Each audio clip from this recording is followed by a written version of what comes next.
Alessandra Musarra was one of those girls that loved the idea of love.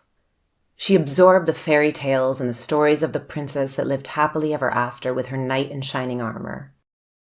Her sister described her as searching for a pure and timeless love. Her best friend simply said she was special. There was no one like Alessandra.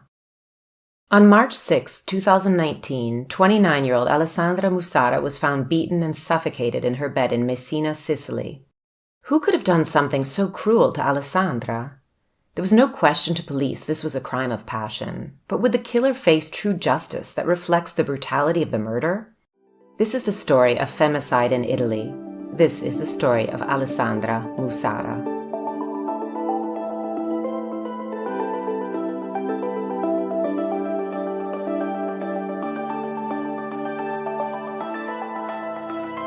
Hello and welcome to Italian True Crime. Alessandra Immacolata Musarra was born in 1990 in Messina, Sicily. Messina is the third largest city in Sicily after Palermo and Catania, and the 13th largest in Italy, with just over 200,000 residents. Messina is located on the eastern side of Sicily, right where the boot of mainland Italy is kicking the island of Sicily, the toe of the boot seconds away from impact with Messina. From the city and the beaches, you can easily see Reggio Calabria across the Straits of Messina. It is also a port town with a lot of cruise traffic as well as ferries coming over from the mainland. For now, the only way to get to Sicily is by plane or boat, but since ancient times there's been talk of building a bridge.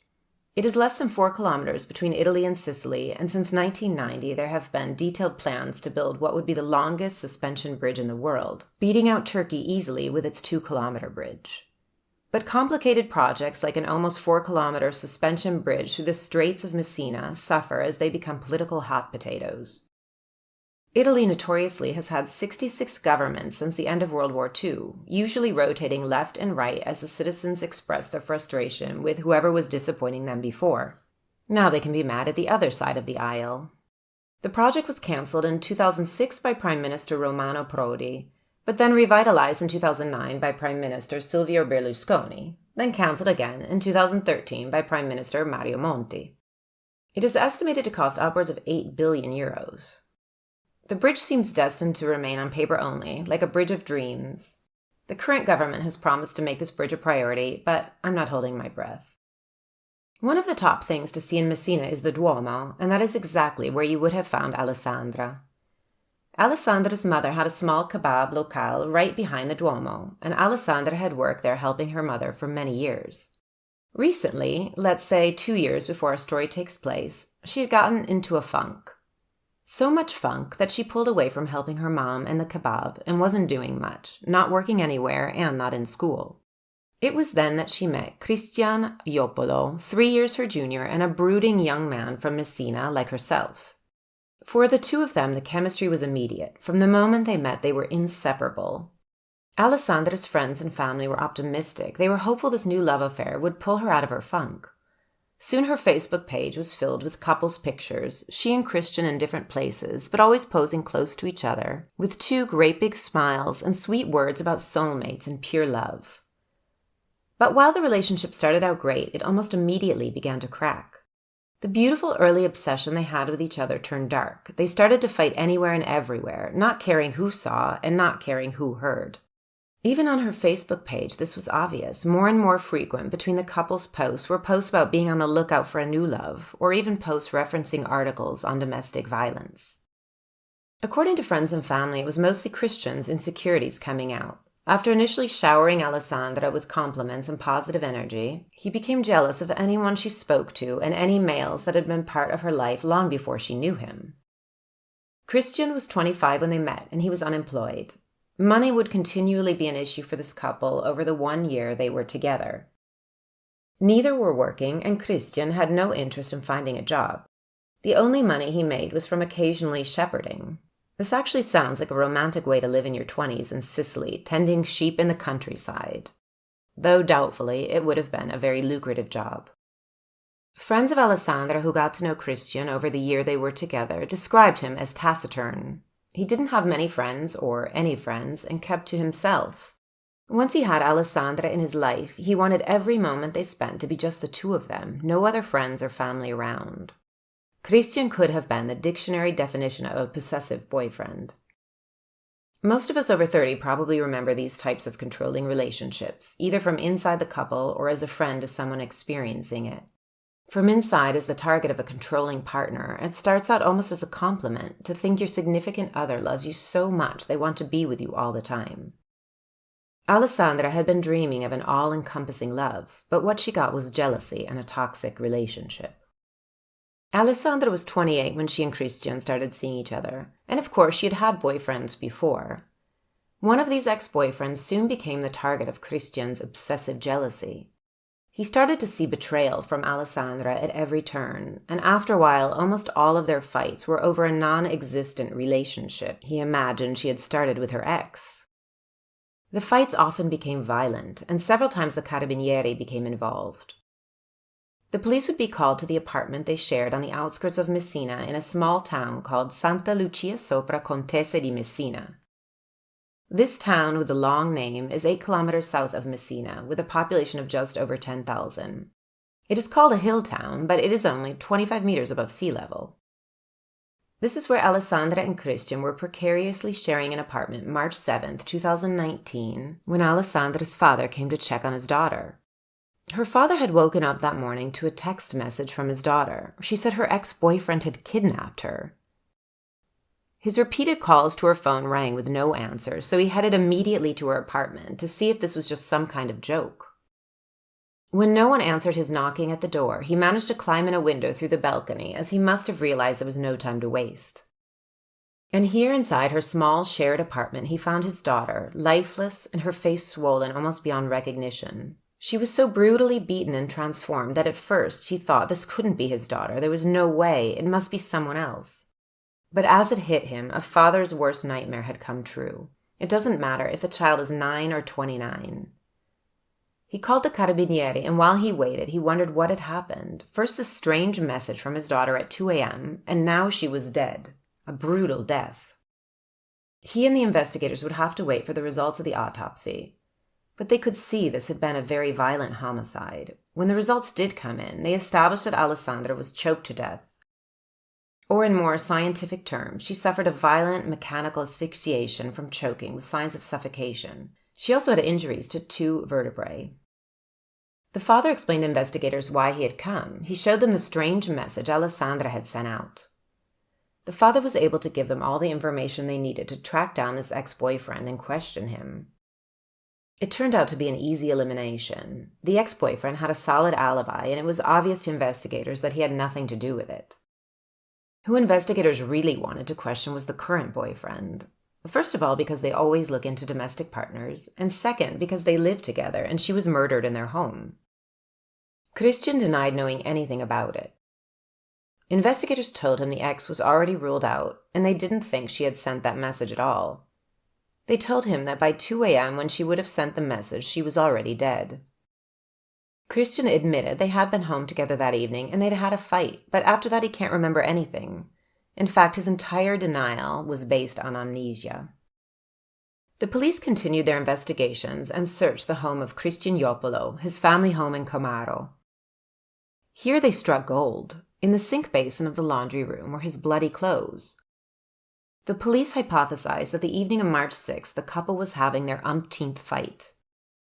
After speaking with friends and family, investigators had come to understand that recently Alessandra had come to her senses and was finally ready to break up with Christian and move on with her life. They speculate that she had already told him this, and considering Christian's already violent nature over his jealousies and insecurities when confronted with her fictitious affair, that this news from her would have sent him over the edge. They surmise that their fighting escalated, with Christian accusing Alessandra of leaving him for her ex and not accepting the plain, obvious truth that this was a toxic relationship and wasn't doing anyone any good. That clearly the best way forward for both was to end it and start fresh. But Christian wasn't going to accept or respect Alessandra's decision. If he couldn't have her, I guess no one ever would. He beat her senseless, injuring her vertebrae and finally strangling her to her last breath. There must have been so many times he could have stopped, but he never did, and then like a coward he ran. He ran to his parents' home and hid. But before he ran, he did something even more insane. He took her phone and sent this message to her loved ones. The message sent from Alessandra's phone read that her ex-boyfriend had kidnapped her. Did he really think he could mislead the Carabinieri with such a basic elementary ruse? He didn't even manage to do something with his bloody clothes other than leave them in the sink. Confronted with so much evidence, he soon confessed to the murder. He told police he loved her and he didn't mean to kill her, but they got in a fight and it escalated, and he then got scared. He even admitted to trying to divert attention by blaming the ex-boyfriend, the same one he seemed to hate so much. He was arrested in October 2019, 7 months after the murder. The police pronounced the case closed, and Christian Iopolo was deemed solely responsible for the voluntary homicide of his girlfriend Alessandra Musarra. On January 28, 2020, Christian was indicted by the judge for the preliminary hearing of the Court of Messina. On June 18, 2021, he was sentenced by the Court of Assizes of Messina to life imprisonment, and finally confirmed on May 27, 2022 by the Court of Appeal, rejecting the reduction of the sentence to 24 years. Christian Iopolo was also sentenced to pay compensation to the victims' family members, 20,000 euros to each of the two brothers and 80,000 euros to father and mother. Sadly, this was just another case, though more highly publicized than most, of femicide. Femicide is defined as the killing of a woman by an intimate partner and the death of a woman as a result of a practice that is harmful to women. Some examples of femicide include death via partner violence and honor killings. Italy has the highest rate of femicide in Europe. It was only in 1981 that Italy scrapped a law that gave more lenient sentences to men who murdered their partners if the women had dishonored the family with infidelity.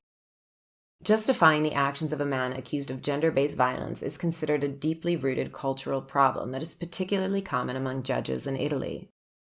This is also clear in cases of sexual assault. In one case in Ancona, 2 men were cleared of charges partly because their lawyer argued the victim in question was too masculine to be a target. In another case in Turin, a man was acquitted because he argued that his victim didn't yell loudly enough. And regarding femicide, 2 recent appeals made news when judges reduced sentences to convicted murderers for extenuating circumstances. In one case, a man had murdered his wife. His reason was he was mad that she hadn't left her lover yet. The judge said she sympathized with the murderer for the disappointment and humiliation he must have felt, and she cut his sentence in half. For now, Christian has received a life sentence, and no justifications have been applied or accepted, though we will have to wait and see how this sentence holds up with future appeals, as it is less than a year since his sentencing was confirmed. And regarding Alessandra's family, her father at first couldn't believe her boyfriend, who loved his daughter so much, could have taken her life and in such a violent manner.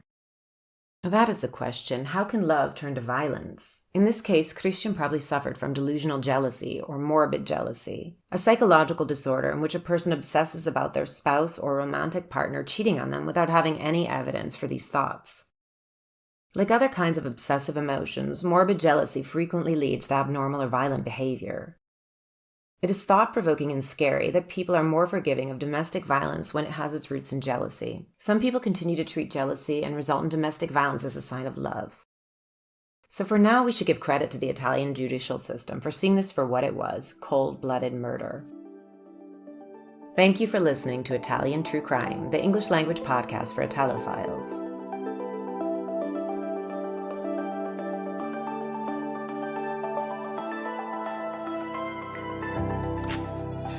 The case of Alessandra Musarra and Christian Iopolo is a tragedy. It surely never needed to happen. Alessandra should have been allowed to turn 30 that year back in 2019 and move on with her life. Maybe going back to work with her mother in the kebab shop. At the very least, this case seems to have been handled well by police and the courts. Italy has come a long way in its treatment of women in cases of domestic violence or femicide. Young people just aren't putting up with victim blaming, so common in previous generations.